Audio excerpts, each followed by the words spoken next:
12 to 18 feet. Where other residents around them would take their trash out on the street, these residents burned their trash. And for $1 million mansion, it had no cell or internet service. All of these were clues to some of the intelligence officials that something wasn't right. They determined, to the best of their ability, that their assessment was this was built specifically to house and harbor a high-value target. And as they worked that information, they determined that, yes, they believed it was Osama Bin Laden, his youngest wife, and some of his children that were living there as well. When the assault came down, they looked at it and said, this is it. And when the word came down and President Obama gave the okay for this elite team that of the U.S. operators, which included some special operations units or members, to go in and try to take that compound, they apparently practiced how to do it beforehand, because when this compound was built, it was very isolated. It was towards the outskirts. But in the meantime, over the previous 5 years, other homes had been built around it. So now you've got a situation where there potentially could be vast civilian casualties. So they practiced this operation to try to minimize those civilian casualties. When they eventually went in, they went in during a helicopter drop, coming in through helicopters, coming into this compound. From what we're hearing from officials is that Osama bin Laden did resist. And our congressional correspondent, Dana Bash, is hearing from her sources that it came down to a firefight, and Osama bin Laden was shot in the head during this firefight, in which the U.S. forces were able to take possession of his body. Wolf. We know, Chris, that the U.S. government had a $25 million reward for the arrest, the capture, the killing of bin Laden. Do we know if anyone is eligible for that? That I don't know, Wolf. You know, again, it goes back to the fact that, you know, when these intelligence and these special operations forces, they volunteer for this very dangerous duty. That's true. But from all accounts, this was a highly dangerous mission. The security around this area was called extraordinary. So the risk that that this small team of U.S. operators took to try to accomplish this mission, again, because they're in the intelligence field, they're special operations, we don't know. We might not see their faces. We may never hear personally their stories.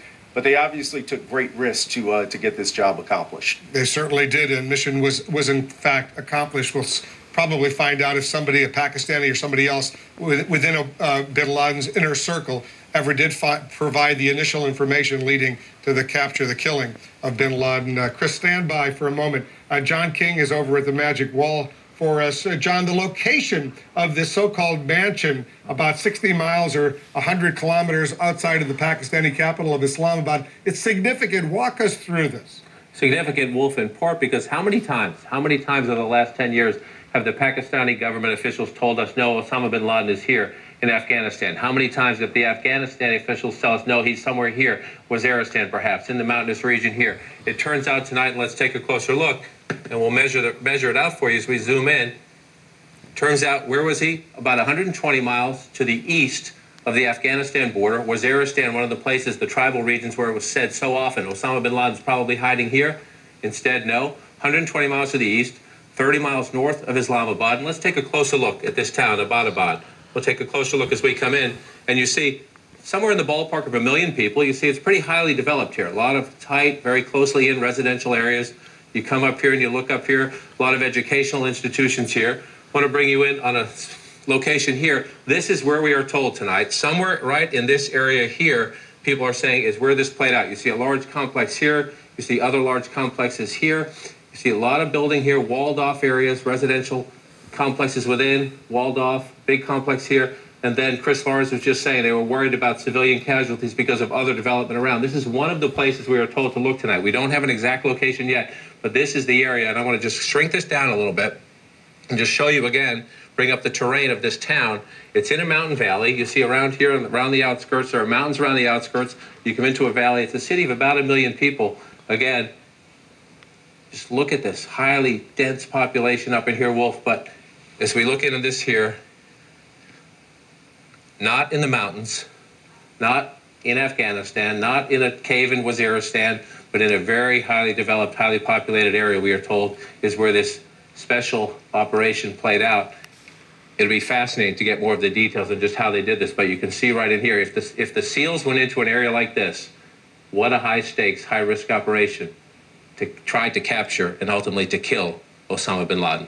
And if they go in by helicopter, they come down on ropes from the helicopter. You can only imagine how vulnerable those Navy SEALs might have been. John, go back and show us the big picture, because I want our viewers to get a sense of how far from the Afghan border, and the U.S. has a lot of military personnel, more than 100,000 troops in Afghanistan right now. If those helicopters did in fact come from a U.S. base in Afghanistan, they would have had a nice journey there. Give us the big picture once again. Absolutely. U.S. military installations on this side of the border in Afghanistan, again, for the past 10 years, as we have asked the question of presidents, of CIA directors, of anybody in the United States government, and of people in the Afghan and Pakistan governments, where is Osama bin Laden?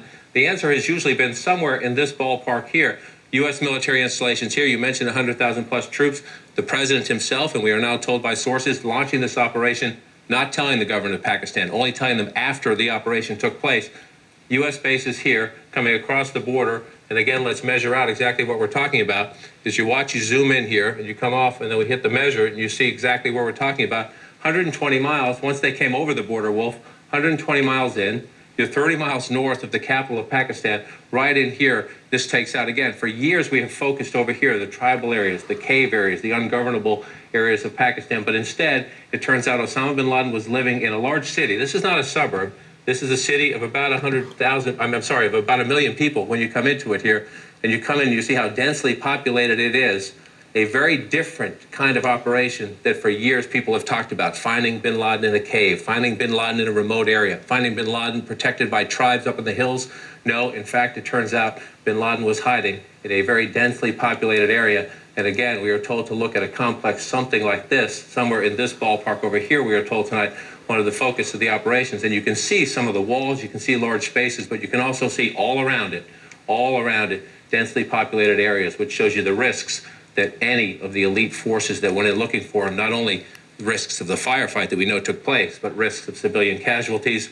And again, a very bold decision by the President of the United States to launch this operation and tell the Pakistani government after the fact that U.S. Special Forces were right here on the ground, Wolf. Yep. It's as if the President of the United States, he got that 3 a.m. phone call, and he, whether it was 3 a.m. or whatever time it was, and he made the decision. It was a gutsy decision, as you point out, to go ahead and give the authorization as Commander-in-Chief to launch this operation. John, excellent presentation. Stand by for a moment because I want to bring in to show our viewers what's going on at the White House at Ground Zero. These pictures, folks are still gathering, even though it's now approaching 2 a.m. here on the East Coast. They're gathering and celebrating the death of Osama bin Laden. Nick Payton-Walsh is our correspondent in Kabul, Afghanistan. Nick, you're getting more information from sources there as well. Tell our viewers in the United States and around the world what you're learning.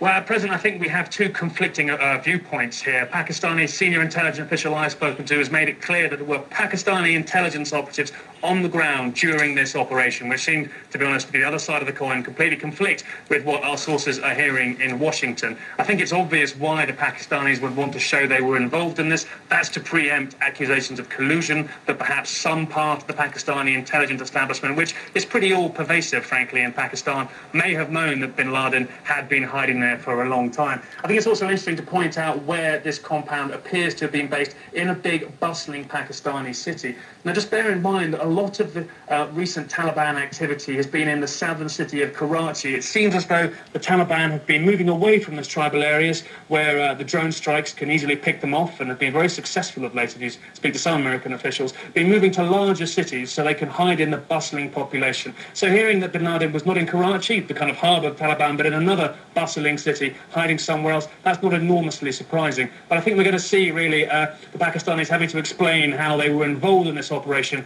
in the coming hours. It would, to me, be enormously surprising, given the sheer breakdown of trust in the last few months between Washington and Islamabad, given what they've been saying to each other about drone strikes, about intelligence cooperation here, which apparently had been on hold for quite some time, we shouldn't forget, according to a senior Pakistani official I've spoken to, that it would have been remarkably strange for the Americans, the full scope of this hit, this operation with them prior to launching it, Wolf.